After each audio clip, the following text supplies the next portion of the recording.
My room is currently a landmine because I just dropped a ton of pins on the floor. And if you know about the pins that stick into your feet, it's just a different level of pain once you step on those. So I'm just going to be moving with caution. Why I thought the need to tell you that? I just thought the need to tell you that anyways, but we're not talking about my caution and how I could step on a number of pins over the next several days. We're here to talk about the Milwaukee Bucks, and in particular, the impact Jrue Holiday has had so far and could have going forward. And why I think this team is different to last year and different to teams in the past as well. Now, before I do that, if you could drop a like on the video and subscribe to the channel, I make content like this every single day, and doing so just really helps out a lot, so that would be much appreciated. But when the Bucks traded for Jrue Holiday, it seemed like the biggest deal at the time. This was a team that was the best regular season team 2 years in a row. They needed someone who could create his own shot, create for others, take the load off Giannis, take the load off Middleton, and, he's also one of the best defenders in the league and can guard positions 1 through 3. That helped as well. So when they made that kind of a trade, it was huge. It was a huge deal, and rightfully so. But as time goes on, as it always happens, when a trade is made several months ago, and he's not the flashiest player, Jrue Holiday, an unbelievable player, we're going to talk all about that, but he's not someone who goes out and drops 45 a night or something like that. He's just consistently making the right plays and having good performances. But it also doesn't hurt when the Brooklyn Nets, a direct competitor, trade for James Harden just a couple of months later. That kind of puts the attention off Jrue Holiday. So the attention has been put to the side for Holiday, but that doesn't mean he's been any less impressive than what we expected, and he's just starting to gear up. Over the last 9 games, he's averaging 23, 7, and 5 on unreal shooting splits. And over the last 4 games, I know short sample size, but he's been fantastic, averaging even better numbers, which you can see right on the screen right now. Yes, they've been unbelievable. Some of these games have been in the absence of Giannis as well, and he's proven he can step up when he needs to take on a bigger load, and we know when he needs to defend someone, he'll do that as well. You've seen him. His responsibility as a ball handler has taken a bit of a bump. He's got a 4% usage rate increase over the last 9 games. Like I mentioned, his numbers are up. He's playing better basketball. He made a couple of clutch shots down the line against the Sacramento Kings recently. He's had some big performances against some solid teams as well. This is the Jrue Holiday the Milwaukee Bucks signed up for, and he's picking his form up at the right time in the year, making me think, is this the all-star kind of guy? Is this the two-way specialist that takes this team from a second-round exit last year to a potential finals berth and maybe a championship-level team? I know everyone's talking about Brooklyn. I know people are talking about the 76ers. Heck, the Miami Heat, the Boston Celtics. I'm not here to say the Milwaukee Bucks are beating those teams. I don't know. We've still got a lot of the season left to go,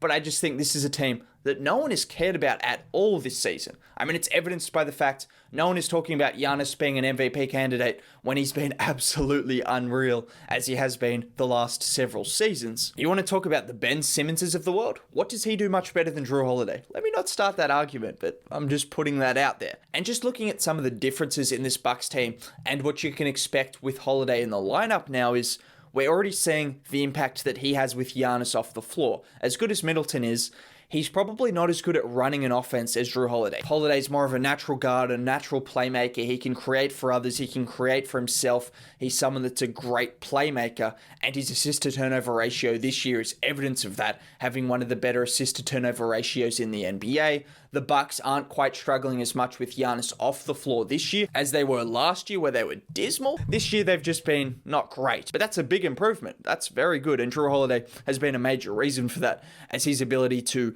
go with different lineups. You have now the rotation of Giannis, Middleton, and Holiday, so you can pick one of those guys to run with a lineup at all times, which just gives you a lot more flexibility. Instead of trying to stagger minutes with Giannis and Middleton last year, but also having them play together, it's a lot easier now that you have 3 guys that can all run the offense, and that's exactly what we're seeing with Milwaukee, so there's not as big a discrepancy with Giannis off the floor. And then just running an offense aside, I mean, from a defensive standpoint, do I need to say anything about Jrue Holiday? I just mentioned Ben Simmons before, but we've had players come out, not in that way, but Kevin Durant has said Jrue Holiday's the best defender in the NBA. Damian Lillard said he's the hardest player he's had to go up against. These are 2 of the best scorers in the NBA. He's respected as one of the elite defenders in the NBA, a switchable guy.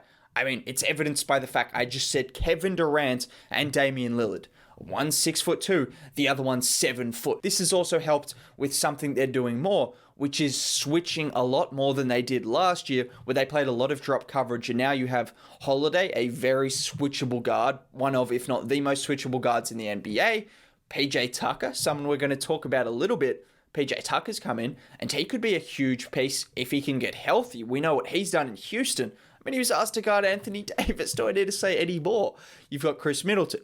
Giannis can switch if he needs to. But that's some versatility, some switchability on your team defensively that you just didn't have last year. I mean, last year they had Marvin Williams playing 20 minutes a night. Now you've got PJ Tucker. If he can stay healthy, we've already seen what he can do. In that Boston game, he only played 20 minutes. He's only averaging 1 point as a buck, which, I mean, that's enough, to be honest. He doesn't need to score, but he's only averaging 1 point. But in that Boston game, the 20 minutes we saw from him, we saw what he could do, switching onto Tatum, switching onto Brown, doing all of those things that PJ Tucker has made a name and has made money doing in the NBA. But then all of a sudden you have the switchability of all of those guys, and the Bucks are looking like a different team. Like I mentioned before, all of a sudden now Jimmy Butler getting those mismatches, you're switching onto PJ Tucker. That's not a great matchup. You're switching on to Chris Middleton, Jrue Holiday. He's probably not dropping 40 like he did in game 1, which propelled them to a win. You've got a lot more chance at stopping those kind of guys with 3 guys that are all very good defenders on the perimeter, and then obviously Giannis inside. Giannis can switch outside as well if he needs to. And you've got 4 great defenders. Brook Lopez, a great rim protector, not as switchable. But you've got an elite lineup of defenders, and I think they're defenders that are fit for the postseason. Obviously, their defense as a whole was fantastic last year, but that was predicated on a system and players like Giannis and Brook Lopez being unbelievable at protecting the rim. But now you've got a bunch of guys that can go out there and do whatever you need to and switch onto players 1 through 3, 1 through 4. It's a big difference. But just kind of staying in that PJ Tucker mold and looking at other notable players they've added, you've got Bobby Portis, who's having a great season as a spark plug off the bench, shooting 54% from the field, 47% from 3. Bryn Forbes has been lights out, as he has for the majority of his career, shooting 45% from 3. Pat Connaughton's having some good minutes a game. And then my favorite bench player in the entire NBA, Thanasis Antetokounmpo. I mean, how do you not love this guy? That's a question from me to you. How can you not love this guy? Is he not the best bench player in the NBA? He is. That's a rhetorical question. He is. Thanasis is just the GOAT. I just love that guy. He should get a 5-year, 10-year, lifetime contract just for his ability to cheerlead on the bench. And that's disrespectful. I'm not saying that he's a bad player, because did you see him against the Knicks? 23 points, 4 of 5 from 3, was it? Hit a step back 3 late in the game, was playmaking. He's a capable player, and I've seen him come in at other times, provide energy, rebounding guy, someone who can get to the rim every now and then. He's a solid player as well, but his off the court impact is huge. I'm telling you, don't sleep on Thanasis' impact as a major X factor in the playoffs. Jared Dudley got a contract extension for that exact reason. Thanasis is 10 times better off the court, and on the court, he's 10 times better as well. So I really like Thanasis. I just hope he gets minutes in the playoffs. I would love to see that, because you just know how hyped he would be if he made a shot. If anything happens in the playoffs and he was on the end of it, it would just be amazing to see. That guy is truly the best bench player in the NBA. There's just no debate, no questions. I'm not entertaining any other ideas. I do not care. Thanasis Antetokounmpo, he's amazing. I love that guy. And then obviously Jeff Teague as well, who they signed. I mean, he's only 1 year removed from averaging 13 and 6 in Minnesota. He could be a solid backup bench guy. But moving on from Thanasty, getting back to the Holiday portion of the video, I think ultimately the biggest difference he could have is on Chris Middleton, because we know Chris Middleton. I'm a huge fan of Chris Middleton. Some people don't like him, whatever. I think he's fantastic. But he has been inconsistent in the playoffs. You also have to consider he has been playing with who's been his second best perimeter player alongside him. Eric Bledsoe, George Hill, Malcolm Brogdon 2 years ago. Those are the players he's played with. That was Malcolm Brogdon before he was the kind of player he is now. That's been his running mates on the outside. So he's taken the brunt of all the defensive attention from a perimeter perspective. And he's a player that relies so heavily on jump shots. When you rely so heavily on jump shots, you don't get to the rim like other star scorers do. Your games are obviously going to vary, and when teams are keying in on you, it can be tough. It's evidenced by the fact he shot the second most mid-range shots in the league last year during the playoffs. The year before, he shot a ton of them as well. Last year, he shot a pretty good percentage, but he couldn't finish at the rim. The year before, he didn't shoot great from the mid-range. Now, all of a sudden, you've got Jrue Holiday. The defense has to focus on him. You've got someone who can create for you if you want to go off-ball. You've got a bit more space around you, some creation, some threats. And Chris Middleton should thrive as that. Whether he's the second option on a night, whether he's the first option on the night. He could be a first option on the night.